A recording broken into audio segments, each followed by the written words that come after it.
Après les vidéos récentes sur les travaux de rénovation de la maison des années 60, aujourd'hui je vous propose de faire un saut dans le temps et de parler des particularités des travaux de rénovation d'une maison construite plutôt autour des années 1900, un peu avant, un peu après.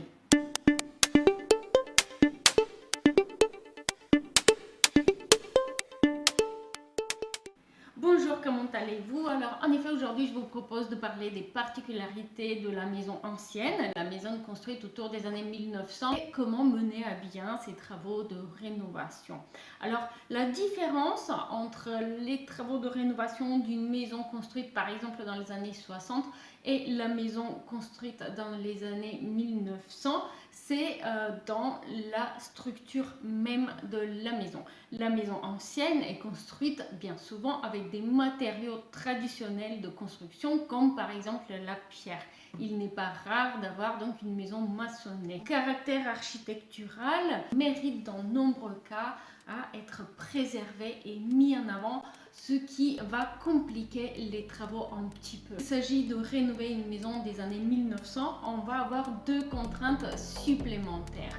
Dans un premier temps, la contrainte d'identifier et de mettre en avant sa valeur architecturale en tant que bien ancien, sa valeur patrimoniale.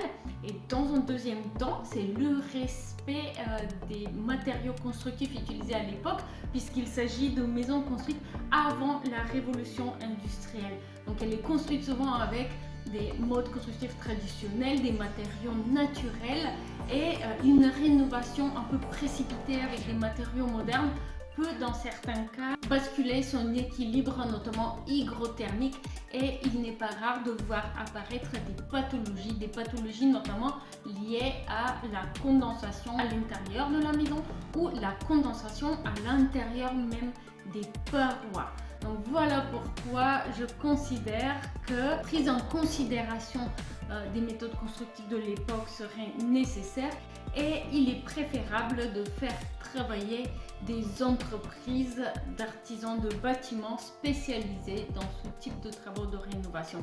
Si vous le pouvez, il est préférable également de privilégier les matériaux naturels également, comme par exemple l'enduit de façade à la chaux, qui est celui qui était utilisé à l'époque et qui, comparé à l'enduit ciment qu'on utilise aujourd'hui, laisse la maison respirer, notamment les murs extérieurs de la maison. Ils peuvent respirer, et s'il y a de l'humidité à l'intérieur de ces murs, il est mieux possible de l'évacuer vers l'extérieur plutôt que vers l'intérieur. Et donc de ce fait, certains problèmes liés à l'humidité, les moisissures, les peintures qui cloquent, etc. vont être dans de nombreux cas évités. Un autre élément très important qu'il convient de considérer lorsqu'on fait des travaux de rénovation d'une maison construite autour des années 1900, c'est la ventilation. Donc la ventilation de la maison à cette époque-là se faisait naturellement, c'est-à-dire que la maison était tellement peu étanche à l'air qu'il n'y avait pas besoin de ventiler. Toujours, ce n'est plus le cas. Nos maisons modernes sont étanches, ce qui permet aussi de consommer moins pour le chauffage. Quand on va isoler les parois, la toiture, les planchers bas de la maison ancienne, on va remplacer les fenêtres anciennes avec des fenêtres modernes de double ou triple vitrage beaucoup plus performantes. Si on oublie de penser à la ventilation, de préférence la ventilation mécanique contrôlée de cette maison ancienne, et très vite vous allez voir des pathologies apparaître et la qualité de l'air intérieur va être détériorée. Du point de vue thermique, bien sûr, la maison construite dans les années 1900, elle va être une véritable passoire énergique. Elle va donc nécessiter des travaux de rénovation énergétique. En revanche, on a parlé de la rénovation thermique de la maison des années 60 ici.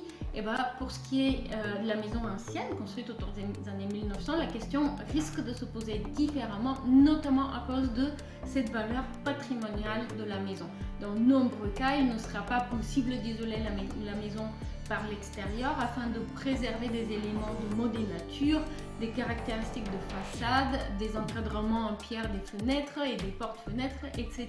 Pourquoi donc, dans de nombreux cas, vous allez être amené à réaliser un doublage des murs par l'intérieur, et il faut noter que celui-ci sera toujours moins performant qu'une isolation par l'extérieur. Grand nombre des ponts thermiques ne peuvent pas être évités. Néanmoins, une rénovation énergétique reste indispensable.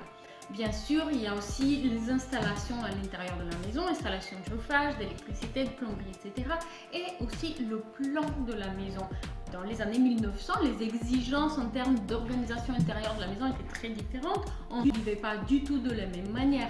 Notamment, par exemple, les exigences pour ce qui concernait les pièces de vie, leur relation avec la cuisine, et les exigences pour ce qui est l'organisation et l'agencement de la salle de bain. Ces éléments-là doivent être pris en considération, et rénover une maison de cette époque-là implique dans de nombreux cas la création d'une ou plusieurs salles de bain modernes dans la maison. J'espère que vous avez apprécié cette vidéo. Si c'est le cas, donnez-moi un petit coup de pouce bleu, abonnez-vous à la chaîne, et je vous invite à découvrir mon blog Logement éco-responsable. Le lien est dans la description de la vidéo. Je vous remercie pour ces quelques minutes passées avec moi et je vous dis à très bientôt. Au revoir.